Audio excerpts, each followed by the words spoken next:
হাশমানি মামলায় সাবেক president Trump দোষী সাব্যস্ত হওয়ায় তার প্রতি ভোটারদের সমর্থন আরও বাড়বে বলে দাবি করেছেন হাউস স্পিকার মাইক জনসন।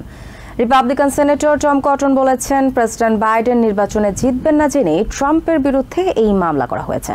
অন্যদিকে ডেমোক্রেটিক কংগ্রেসম্যান অ্যাডাম শিফ বলেছেন, ট্রাম্পকে দোষী সাব্যস্ত করার মাধ্যমে ন্যায় বিচার হয়েছে, এটিকে বিচার ব্যবস্থার জন্য একটি বিজয় হিসেবে অভিহিত করেছেন আরেক Democratic congressman Jamie Ruskin.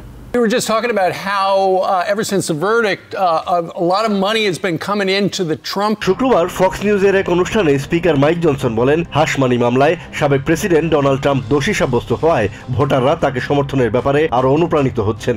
They are, and there's good reason to be motivated, of course. I mean, this entire thing is absurd. ট্রাম্পের বিরুদ্ধে এই মামলাটি পুরোপুরি অযৌক্তিক দাবি করে জনসন বলেন, ট্রাম্পের সঙ্গে যা হচ্ছে তা দেশের মানুষ দেখছে। I'm a lawyer. I was a litigator for 20 years. I was in court with President Trump a few weeks ago to see this. Johnson বলেন, মামলাটি রাজনৈতিক উদ্দেশ্য প্রণোদিত, তা সবাই জানে, যার কারণে দেশের মানুষও ক্ষুব্ধ।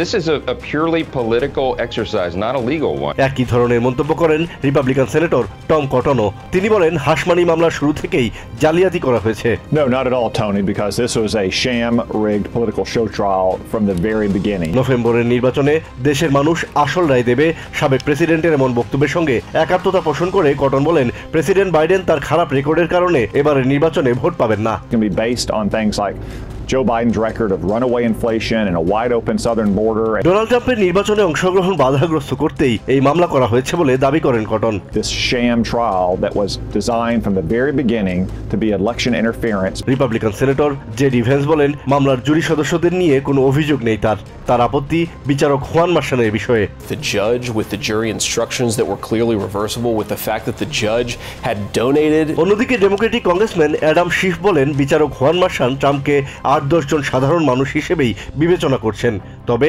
সাজা ঘোষণার ক্ষেত্রে বিচারক এবং বিচার ব্যবস্থা নিয়ে ট্রাম্পের মন্তব্য বিবেচনায় নেওয়া উচিত। That should be considered by a judge. It would be considered by any other judge with any other defendant. Trump দোষী সাব্যস্ত হওয়ায় দেশের মানুষের স্বস্তি পাওয়া উচিত বলে মন্তব্য করেন অ্যাডাম।